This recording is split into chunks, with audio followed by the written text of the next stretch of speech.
नमस्कार, Byju's government exam prep channel में आप सभी का स्वागत है। और आज हम 26 अगस्त के इम्पोर्टेंट करंट अफेयर्स के ऊपर चर्चा करने वाले हैं। तो आइए शुरू करते हैं आज का डेली करंट अफेयर्स। आइए सबसे पहले नेशनल करंट अफेयर्स को देख लेते हैं। यहाँ पर एक न्यूज़ आया जिसका शीर्षक है Narendra Modi chairs 37 Pragati meet review 8 projects ONORC scheme.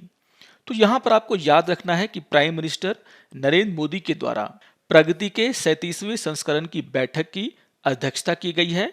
आपको यहाँ पर यह ध्यान रखना है कि प्रगति एक ऐसा माध्यम है जिसके तहत प्रधानमंत्री के द्वारा उनकी सरकार के द्वारा चलाए जा रहे इंपॉर्टेंट स्कीम का रिव्यू किया जाता है कि आखिर वो स्कीम सही तरीके से लागू हो रहे हैं या नहीं।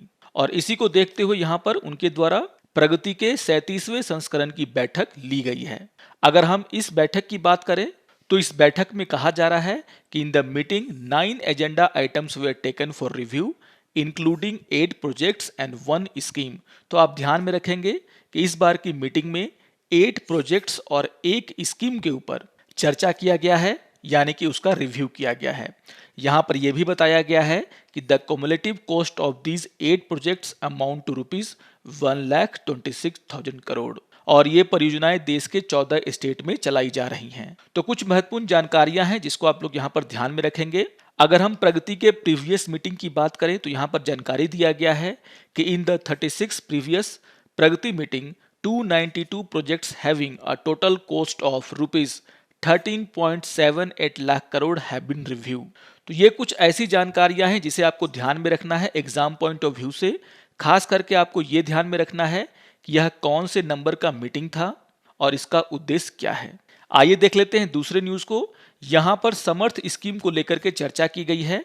यहाँ पर कहा गया है कि in order to meet the skill gap in industry ministry of textiles is implementing Samarth scheme for capacity building in textile sector. तो इन बातों को आप लोग ध्यान में रखेंगे कि किस मिनिस्ट्री के द्वारा समर्थ स्कीम को चलाया जाता है। आपको यहाँ पर ध्यान रखना है कि मिनिस्ट्री ऑफ टेक्सटाइल के द्वारा समर्थ स्कीम को चलाया जा रहा है जिसका उद्देश्य इस सेक्टर में स्किल गैप को कम करना है। यहाँ पर यह भी कहा गया है कि 63 समर्थ प्रशिक्षण केंद्रों में लगभग 1565 कारीगरों ने प्रशिक्षण लिया है और इनसे उनको रोजगार पाने में सहायता हुई है। तो आपको ये ध्यान रखना है कि आखिर ये समर्थ स्कीम किस मिनिस्ट्री के द्वारा चलाया जाता है और इसका उद्देश्य क्या है। यहाँ पर इसके ऑब्जेक्टिव को लेकर के चर्चा की गई है। जैसा कि मैं अभी आपसे बात कर रहा था, यहाँ पर कहा गया है कि the objective of the scheme is to provide demand driven placement oriented skill programme. तो यहाँ पर इसका उद्देश्य वस्त्र और संबंधित क्षेत्रों में रोजगार सृजन करने में उद्योगों के प्रयासों को सहायता प्रदान करना है। और यहाँ पर आपको एक बात और ध्यान में रखना है कि यहाँ पर कहा गया है कि it covering the entire value chain of textiles excluding spinning and weaving in organise sector. तो आपको ध्यान में रखना है कि यहाँ पर संगठित क्षेत्र के कटाई और बुनाई को छोड़ करके बाकी सभी को शामिल किया गया है। तो इस बात को आप लोग ध्यान में रखेंगे कि इस स्कीम के तहत कटाई और बुनाई यानी कि स्पिनिंग और वेविंग को शामिल नहीं किया गया है क्योंकि वो ऑर्गेनाइज सेक्टर में आते हैं।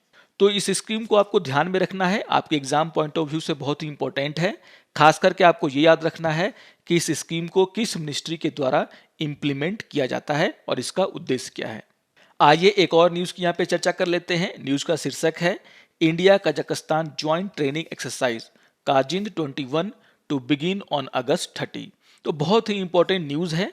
यहाँ पर आपको एक्सरसाइज का नाम याद रखना है जो कि है काजिंद 21। और आपको ये भी याद रखना है कि ये एक्सरसाइज इंडिया और कजाकिस्तान के बीच में 30 अगस्त से शुरू होने वाला है। यहाँ पे एक और इंफॉर्मेशन दी गई है कि Kazind 21 will be conducted at the training node in Aisha Bibi Kazakhstan. तो यहाँ पर आपको शहर का नाम दिया हुआ है जिसको आप लोग ध्यान में रखेंगे। लेकिन सबसे इंपॉर्टेंट ये है कि आपको इस ट्रेनिंग एक्सरसाइज का नाम याद रखना है और किन देशों के बीच में ये एक्सरसाइज होते हैं उसको याद रखना है क्योंकि एग्जाम में आपसे यही पूछा जाएगा। आइए एक और न्यूज को देख लेते हैं। न्यूज का शीर्षक है NSA Ajit Doval host inaugural IBSA national security advisers meeting. तो बहुत ही इंपॉर्टेंट न्यूज है ये भी आपके एग्जाम पॉइंट ऑफ व्यू से। यहाँ पर कहा गया है कि national security adviser Ajit Doval के द्वारा इब्सा के नेशनल सिक्योरिटी एडवाइजर मीटिंग की शुरुआत की गई है। आप सभी को यहाँ पर ध्यान में रखना है कि इब्सा का फुल फॉर्म क्या होता है। इब्सा जो है 3 देशों से मिलकर के बना है और वो है India, Brazil and south Africa. और इन देशों के बीच में पहली बार नेशनल सिक्योरिटी एडवाइजर मीटिंग हो रही है। तो यहाँ पर आपको ये भी ध्यान में रखना है कि ये पहली बार होस्ट किया जा रहा है। आप सभी को पता होगा कि नेक्स्ट इब्सा मीटिंग जो है वो इसी वर्ष सितंबर में होने वाली है। यहाँ पर भारत इब्सा का वर्तमान अध्यक्ष है। कुछ और इंपॉर्टेंट बातें इस न्यूज में निकल करके सामने आई है। यहाँ पर कहा गया है कि next round of trilateral IBSAMAR maritime exercise will be held at the earliest. तो यहाँ पर एक जानकारी आपको मिल जाती है कि इब्सा के देशों के द्वारा यानी कि इंडिया, ब्राजील और साउथ अफ्रीका के द्वारा एक मैरीटाइम एक्सरसाइज किया जाता है जिसका नाम है इब्सामर। और यहाँ पर कहा जा रहा है कि बहुत जल्द इन देशों के द्वारा इस समुद्री अभ्यास का अगला दौर शुरू किया जाएगा। तो बहुत ही इंपॉर्टेंट जानकारी है, यहां से आपसे क्वेश्चन बन सकते हैं। इसी न्यूज में यह भी कहा गया है कि India also invited Brazil and south Africa for Milan naval exercise in 2022। तो कुछ इंपॉर्टेंट जानकारी यहां से निकलकर सामने आई हैं जिसको आप लोग ध्यान में रखेंगे, एग्जाम पॉइंट ऑफ व्यू से आपके इंपॉर्टेंट हो जाता है। आइए एक और न्यूज को देख लेते हैं और ये न्यूज सुजलाम कैंपेन से जुड़ा हुआ है। यहां पर कहा गया है कि Jal Shakti ministry started a 100-डे कैंपेन जिसका नाम है Sujalam as the part of Azadi के अमृत महोत्सव ऑन वेडनेसडे यानी कि 25 अगस्त। तो बहुत ही इंपॉर्टेंट कैंपेन है ये जिसको कि जल शक्ति मिनिस्ट्री के द्वारा शुरुआत किया गया है। तो यहां पर आपको ध्यान में रखना है कि स्कीम का नाम क्या है और किस मिनिस्ट्री के द्वारा इसे शुरू किया गया है। आपको यहां पर यह भी ध्यान रखना है कि यह 100-डे कैंपेन है। अगर हम इसके उद्देश्य की बात करें, ऑब्जेक्टिव की बात करें, तो यहां पर कहा जा रहा है कि टू क्रिएट मोर ओडीएफ यानी कि open defecation free plus village by undertaking waste water management at the village level. तो यहां पर एक नया वर्ड सामने आया है ओडीएफ प्लस यानी कि open defecation free plus village.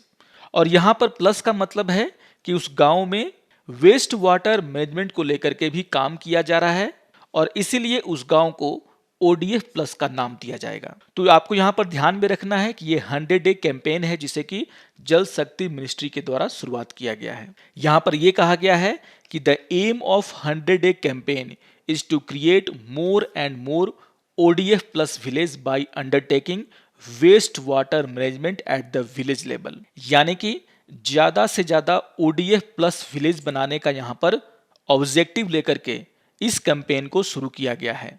यहां पर कहा जा रहा है कि ऐसा करने के लिए इन 100 दिनों में 1 मिलियन सॉक पिट्स बनाए जाने की योजना है। तो बहुत ही इंपॉर्टेंट कैंपेन जो कि भारत सरकार के द्वारा यहां पर चलाया गया है और खास करके आपको उस मिनिस्ट्री का नाम याद रखना है और उस मिनिस्ट्री का नाम है जल शक्ति मिनिस्ट्री जिसके द्वारा सुजलाम कैंपेन की शुरुआत की गई है। आइए अब कुछ इंटरनेशनल न्यूज को देख लेते हैं। यहां पर एक न्यूज आया जिसका शीर्षक है world largest and tallest observation wheel to open in Dubai. तो यहां पर बस आपको नाम याद रखना है कि ये जो दुनिया का सबसे बड़ा और सबसे ऊंचा ऑब्जर्वेशन व्हील किस देश में शुरू होने वाला है और उस देश का नाम है दुबई। यहां पर यह भी कहा गया है कि 21 अक्टूबर को इसे शुरुआत किया जाएगा जिसकी हाइट 250 मीटर की होगी। आइए एक और न्यूज को देख लेते हैं। न्यूज का शीर्षक है Marion Cotillard to be honoured with lifetime achievement award at San Sebastian film festival. तो बहुत ही इंपॉर्टेंट न्यूज हो जाता है इंटरनेशनल न्यूज में और यहां पर कहा गया है कि Oscar winning French actress Marion Cotillard will receive a lifetime achievement award at Spain San Sebastian film festival next month. तो यहां पर आपको छोटी छोटी बातें ध्यान में रखनी है कि San Sebastian film festival Spain का फिल्म फेस्टिवल है जो कि काफी ख्याति प्राप्त है और यहां पर इस फिल्म समारोह में फ्रेंच एक्ट्रेस मैरियन कोटिलॉट को लाइफ टाइम अचीवमेंट अवार्ड दिया जाएगा। यहां पर आपको यह भी ध्यान रखना है कि ये जो फिल्म समारोह होने वाला है ये इसका 69th पार्ट होने वाला है जो कि 17 सितंबर से लेकर के 25 सितंबर तक आयोजित किया जाएगा। आइए अब कुछ बैंकिंग एंड फाइनेंस से जुड़े हुए न्यूज को देख लेते हैं। यहां पर एक न्यूज आया जिसका शीर्षक है India's export to ASEAN estimated at 46 billion in financial year 22। यहाँ पर इस न्यूज में ये जानकारी दी गई है कि union minister of state for commerce and industry Anupriya Patel said that India is expected to export USD 46 billion to ASEAN in the financial year 2022। आप सभी जानते होंगे कि भारत सरकार के द्वारा आसियान देशों के साथ जो व्यापारिक संबंध है उसे और बढ़ाने के ऊपर प्रयास किए जा रहे हैं और इसी को देखते हुए ये चर्चा की गई है और कहा गया है भारत के द्वारा 2022 में आसियान देशों को लगभग 46 बिलियन से ज़्यादा का एक्सपोर्ट किया जाएगा। इस न्यूज़ में आपको ध्यान रखना है कि अनुप्रिया पटेल के द्वारा India ASEAN engineering partnership summit को इनॉग्रेट किया गया है। तो यहाँ पर यह बात बहुत ही इंपॉर्टेंट हो जाती है कि India ASEAN engineering partnership summit को किसके द्वारा ऑर्गेनाइज किया गया है और आपको ध्यान में रखना है कि engineering exports promotion council with the support from ministry of external affairs and the department of commerce उनके द्वारा इसे आयोजित किया गया है। आइए एक और न्यूज़ को यहाँ पर देख लेते हैं जो कि बहुत ही इंपॉर्टेंट है। न्यूज़ का शीर्षक है government launches Samridh scheme to help startup in their initial phase. तो बहुत ही इंपॉर्टेंट न्यूज़ हो जाता है। यहाँ पर सरकार के द्वारा समृद्ध स्कीम को शुरुआत की गई है और यहाँ पर कहा गया है कि Samridh will create a conducive platform for Indian software product startup to enhance their products and secure investment for scaling their business. तो यहाँ पर इंडियन आईटी इंडस्ट्री के लिए ये बहुत ही अच्छी खबर है और यहाँ पर कहा जा रहा है कि इंडियन सॉफ्टवेयर प्रोडक्ट स्टार्टअप को सरकार के द्वारा सपोर्ट किया जाएगा और यहाँ पर आपको स्कीम का नाम याद रखना है और स्कीम का नाम है समृद्ध। यहाँ पर बहुत ही इंपॉर्टेंट जानकारी दी गई है। कहा गया है कि the Samridh programme will focus on accelerating 300 startups by providing customer connect, investor connect and international expansion opportunity in the next 3 year. यानी कि अगले 3 साल में इस योजना के तहत लगभग 300 स्टार्टअप्स को सपोर्ट किया जाएगा और इंटरनेशनल मार्केट में किस तरीके से उनका प्रोडक्ट आगे जाए उसको लेकर के काम किया जाएगा। तो यहाँ पर आपको ध्यान में रखना है कि सरकार के द्वारा कितने स्टार्टअप को इस योजना के तहत सपोर्ट करने की बात कही गई है और यहाँ पर ये नंबर है 300। तो यहाँ पर आपको समृद्ध स्कीम का नाम याद रखना है और आपको ये भी याद रखना है कि किस उद्देश्य से इस योजना को शुरू किया गया है। तो बहुत ही इंपॉर्टेंट न्यूज़ है ये, इसको आप लोग जरूर ध्यान में रखेंगे। आइए अब कुछ स्पोर्ट्स न्यूज़ को देख लेते हैं। यहाँ पर एक न्यूज़ आया जिसका शीर्षक है जी साथियान विंस चेक international open crown 3rd ITTF title in career.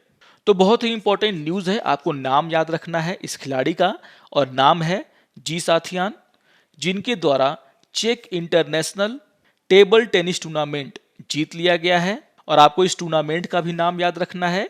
और यहाँ पर कहा गया है कि ये जो टूर्नामेंट इन्होंने जीता है ये इनके कैरियर का 3rd ITTF टाइटल है।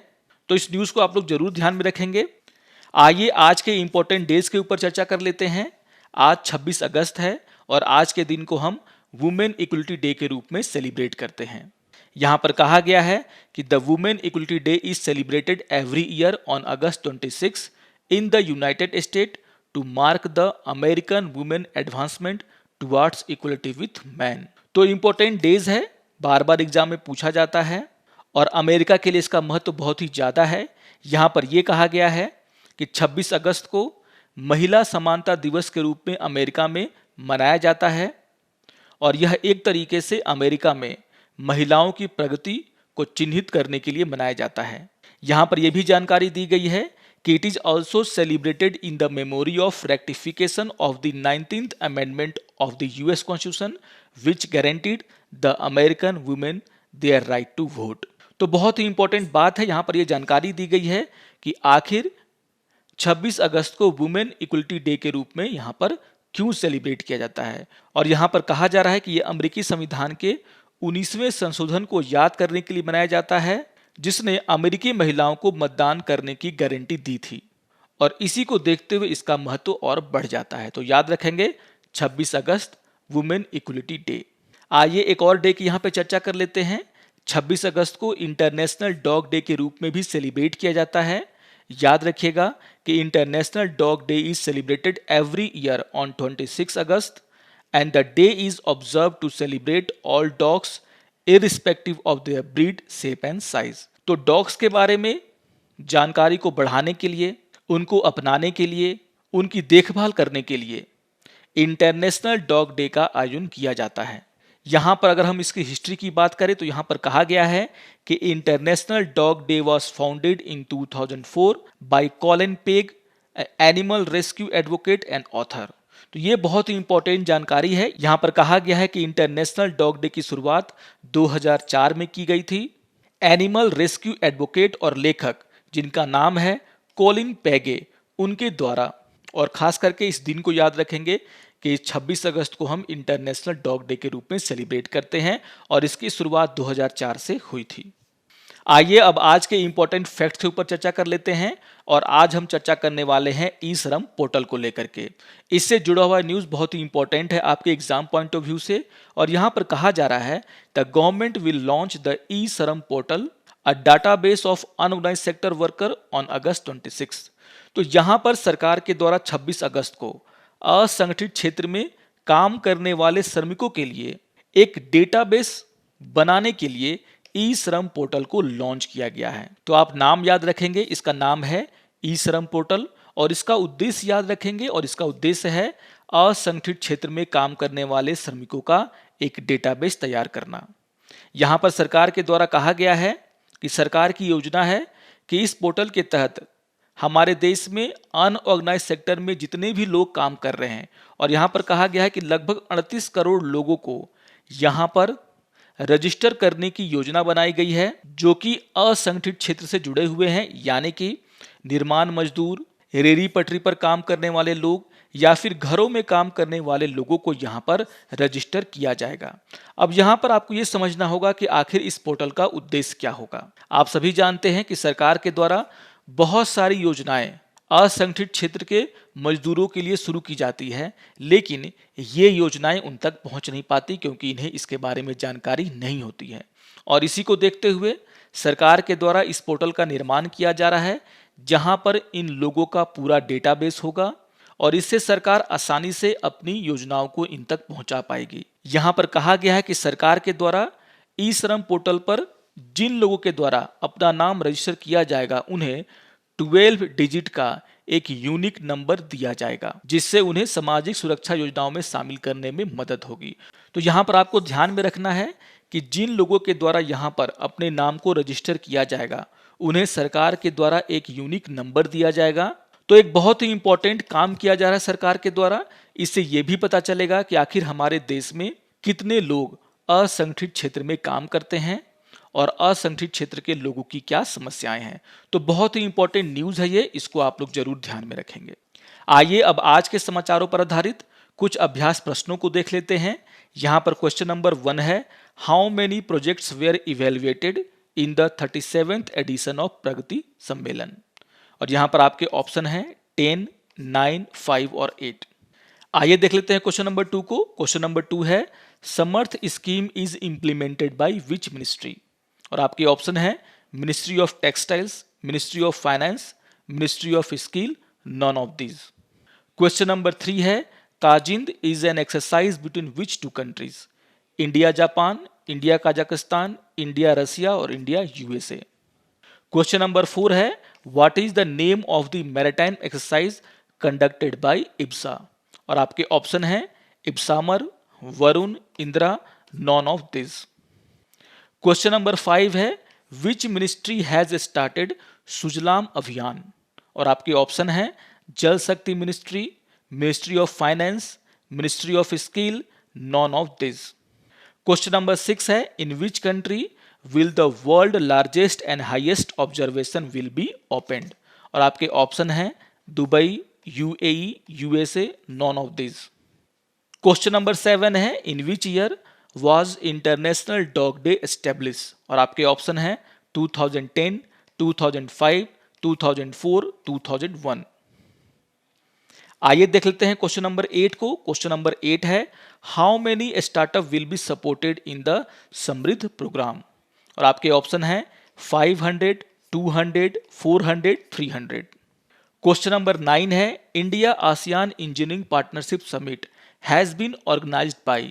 आपके ऑप्शन है engineering export promotion council, B है मिनिस्ट्री ऑफ डिफेंस, सी है मिनिस्ट्री ऑफ एक्सटर्नल अफेयर्स और डी है बोथ ए एंड सी। तो इंपॉर्टेंट क्वेश्चन है, ध्यान से इसको देखेंगे।